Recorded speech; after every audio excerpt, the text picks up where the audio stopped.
is no need to fear. Underdog is here. Time again for the Underdog Show, starring that champion of champions, Underdog.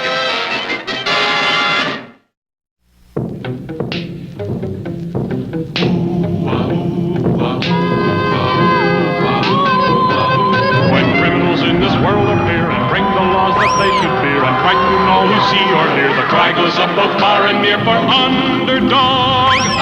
Underdog. Underdog. Underdog. Speed of lightning, power of thunder, fighting all who plunder. Underdog.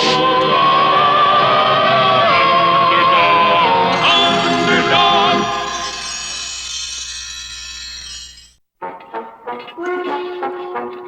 Now that I have you, Underdog, I can carry out my diabolical scheme. Nothing can stop me from stealing all the gold in Fort Knox. You fiend! You horrible fiend! Your evil tricks have done me in, but you'll never defeat the government men. You're wrong, Underdog. I have taught my bats to use this. A laughing gas gun.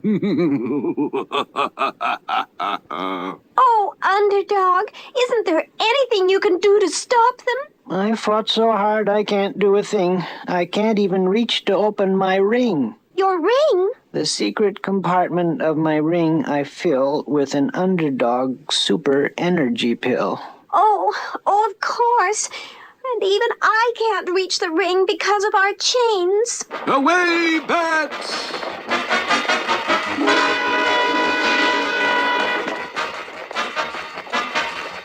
Bats, hold! I shall supervise from here. Now, steal! Oh boy! Oh my! I gotta have a vacation. That looks like a giant bat. It looked like that bat fired something. Something. What's the matter with Charlie? He sounds like some kind of nut. Hey, Charlie! What's wrong with you?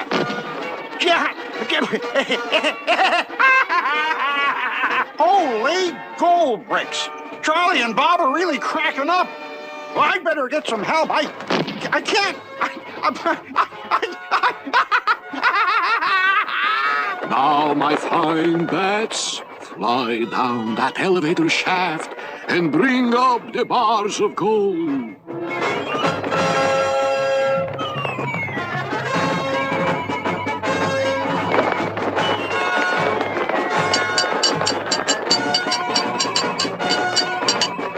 Oh, Underdog, I've tried so hard to reach your ring, but my chains just won't let me. Bats, hold! Look, all the gold from Fort Knox. You may have gold like the richest mint, but you'll never be able to spend a cent. He's right, Batty-Man. I won't try to sell the gold here. I'm going to Europe. Your evil tricks have done me in, but you'll never get by the customs men. They'll find those gold bars. They won't. Bats, start the machine.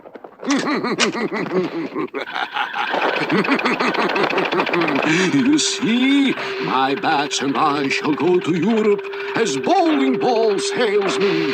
All of our luggage will contain only bowling balls. But everyone will recognize your bats, Batty-Man, and everyone knows that your bats have been stealing.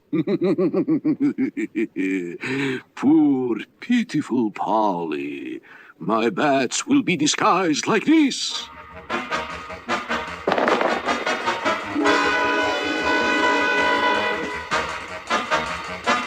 Finished, and now I'll turn on the machine again and fix poor, pitiful Polly and Underdog so they can be turned into bowling balls.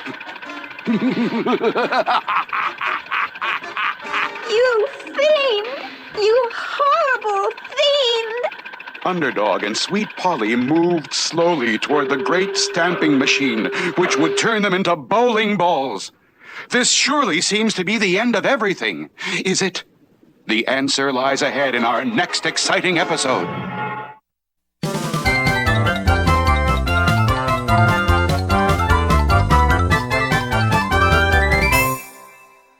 In our last episode, the King and Odie had decided to move the royal treasure of gold nuggets to the royal vaults in the Sierra Bongo Mountains.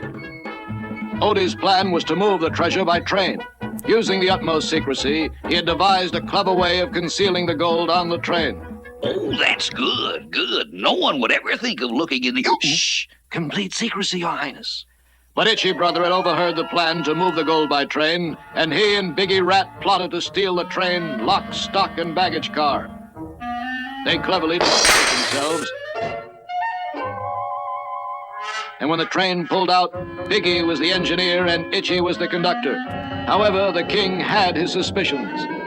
I still say that confounded conductor looked mighty familiar. At that very moment, the familiar-looking conductor was having a conference with a familiar-looking engineer. Now's the time to find that gold. Start looking in the royal compartment. Okay, Big, I dig. Get it? Dig for gold, I said. And I said, get going, see? Obeying orders, Itchy made a thorough search of the royal compartment. But it quickly became apparent that the gold was not there. Well, I think I'll take a nap. Great bongos, look at this! I think someone has been searching the room, sire. Just then, the train turned onto another track and... Itchy Brother. I thought he looked familiar. I suspected foul play. He wants the gold. After him, sire.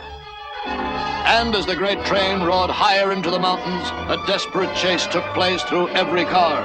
They chased him to the dining car. Man, this is like a one-way street. My way. Beg your pardon, official business, you know. Confound it, look where you're going. They raced through the cattle car, through the chicken car, through the refrigerator car, until at last they reached the end of the line, the caboose. We have him now, sire. There's no place to go from here. After him. But even as they entered the caboose, Itchy emerged from the rear and, climbing the ladder, raced back along the top. Up there, sire. But it was too late. Itchy pulled the pin that connected the car with the rest of the train, and the little caboose started moving back down grade. Like bon voyage, brother. Come back here, you foul player. Great bongos, look at them pick up speed. I fear it is we who are picking up speed, sire. Look.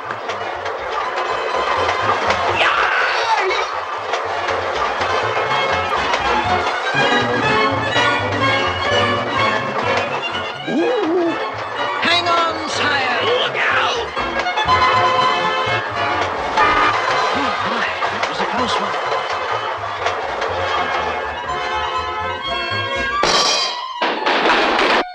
Confound it, we lost the gold and the train and everything. All is not lost, my king. Look, a handcar. And instantly our two heroes were in hot pursuit and soon arrived at the abandoned mine where Biggie and Itchy were searching frantically for the gold. Hey, it's the king and Colony.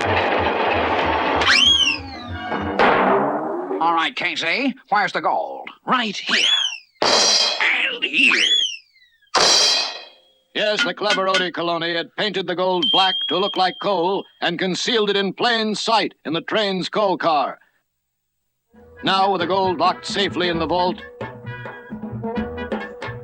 and Biggie and Itchy locked safely in jail,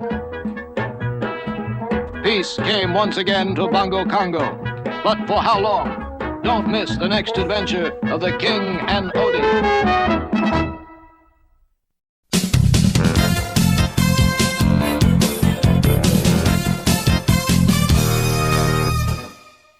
Tennessee Tuxedo had long been the star attraction at the Megapolis Zoo, but suddenly people weren't watching him anymore. Now all the visitors to the zoo were watching the zoo's newest occupant, Jerboa Jump, a rare jumping mouse transferred from the Brooklyn Zoo. What's the matter, kid? You sore because I'm getting all the attention? Look at that, Chumley. A mouse getting more attention than me, Tennessee. I tell you, I won't stand for it. I've got to do something to draw attention to myself. Gee, Tennessee, that's easy.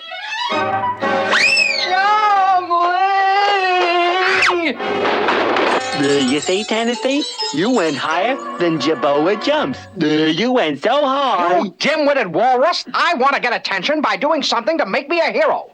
Then people will come to see me instead of Jerboa Jump. But gee, Tennessee, what you gonna do? I don't know, Chumley, but I'll think of something. And at that very moment, the answer to Tennessee's problem was entering the zoo. The mayor's here! Open the front gates! The mayor's here!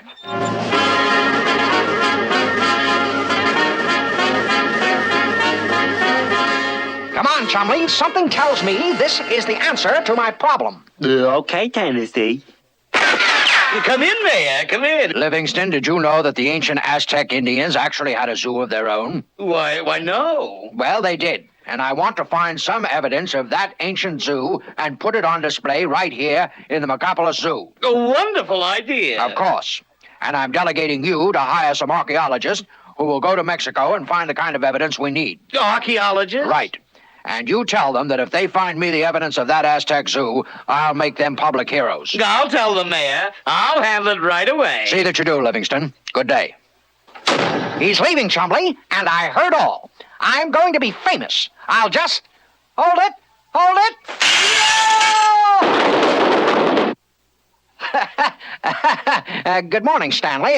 Hope you don't mind my dropping in like this. My window. You broke my window. Now, hold on, Stanley. I heard what the mayor said about finding evidence of an Aztec zoo in Mexico, and I'm just the man for the job. You? Now listen to me, Tennessee. I'm hiring trained archaeologists. Now, out! Get me out of here! Get me out of here! That does it. I'm going to find that Aztec evidence before Stanley's hired men get a chance. But first, we've got to get out of here and go to see Mr. Whoopi. This calls for my newest escape plan, number 604. Now, these old tires and these two sliding boards will do the trick. We just get inside the tires, roll down the sliding board, up the other one, and then we'll fly right over the fence. You fly? But where's the airplane that goes with these wheels? Don't be ridiculous, Chumley. Just get into that tire. That's it. Now, let's go.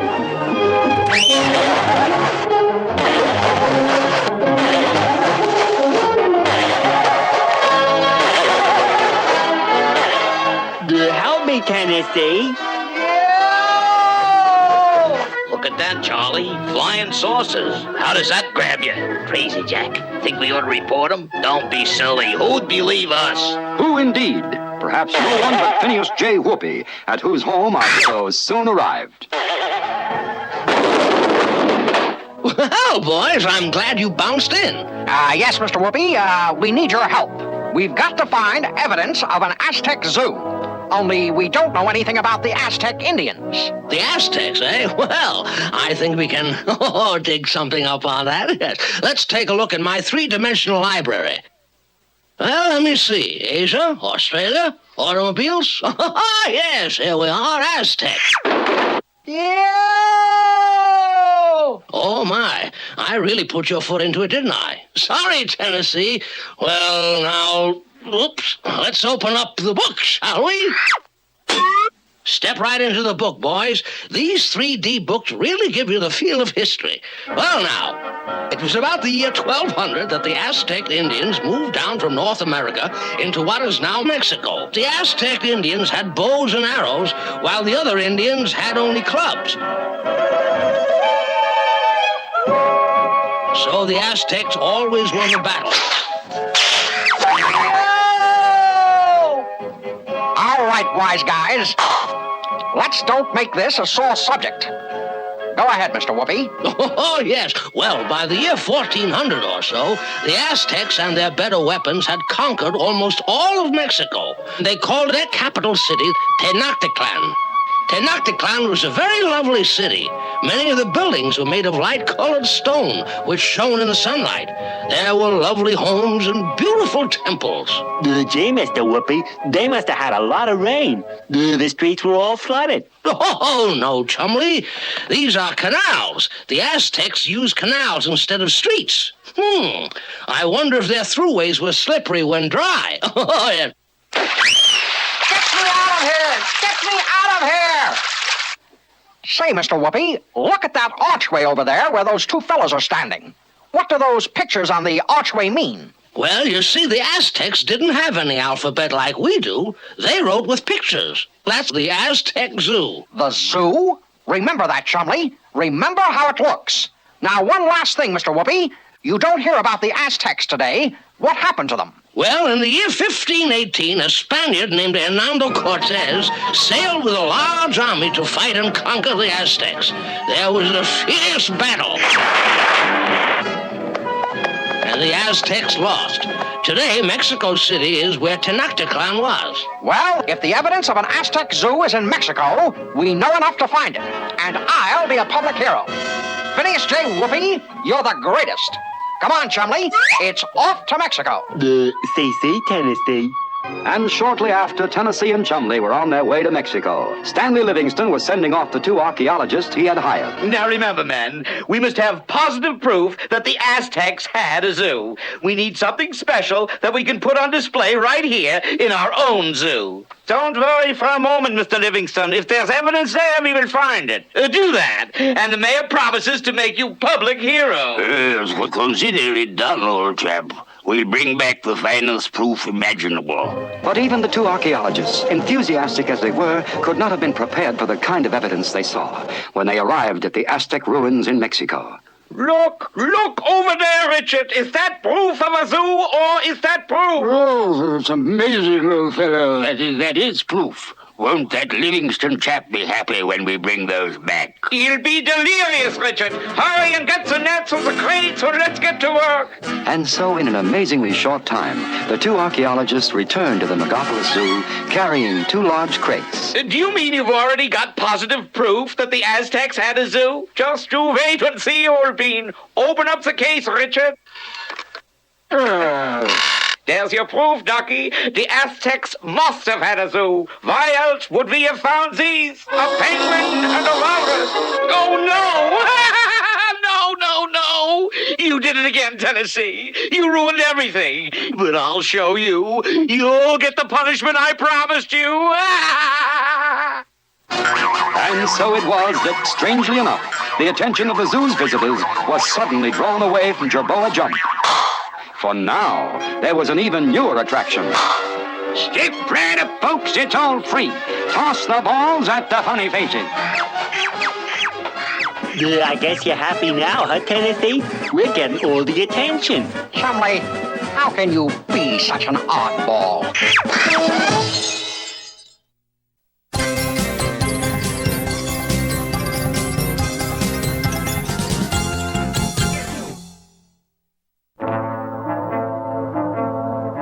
Batty-Man had turned all the Fort Knox gold into bowling balls and was headed for Europe, while Underdog and Sweet Polly were headed for the stamping machine to be turned into bowling balls.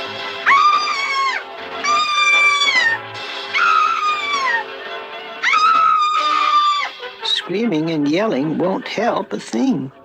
You must help me reach my ring. But I can't, Underdog. These chains won't let me move my hands. I tried to reach your ring, but I just can't. If at first you fail your deed, try again till you succeed. All right, Underdog.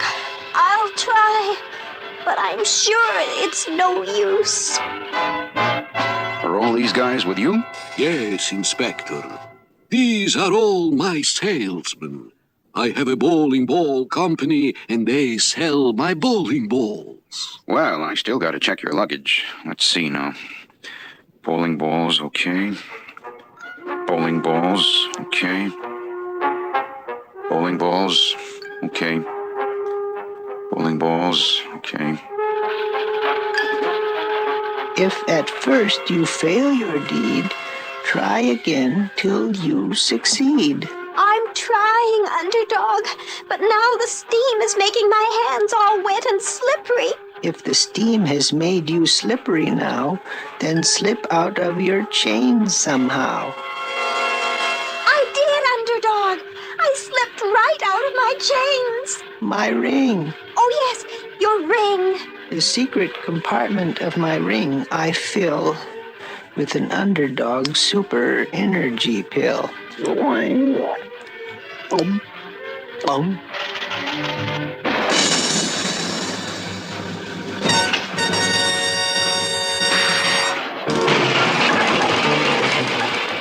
Underdog, you must try and stop Batty-Man. He's getting away with all our country's gold. When our country's in trouble, I am not slow. It's hip, hip, hip, and away I go.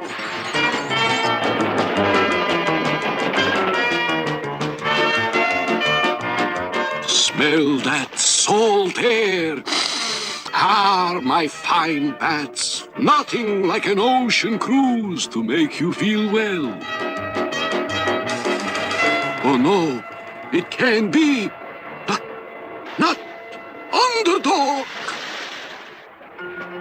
There's no need to fear. Underdog is here. Bats, destroy Underdog.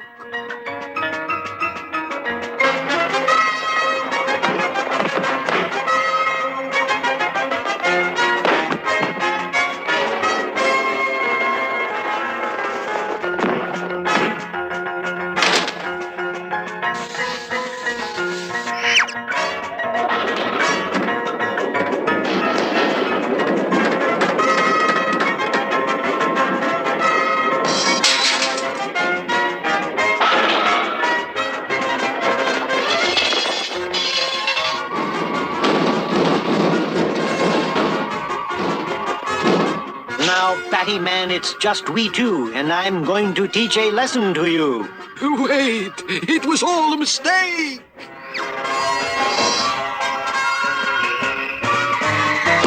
And so Batty-Man was finished. All the gold was returned to Fort Knox where it belonged, and once more everyone could look up into the sky and say, Look, it's a plane. "It's a bird." It's a frog! A frog? Not plane, nor bird, nor even frog. It's just little old me. Underdog. Oh.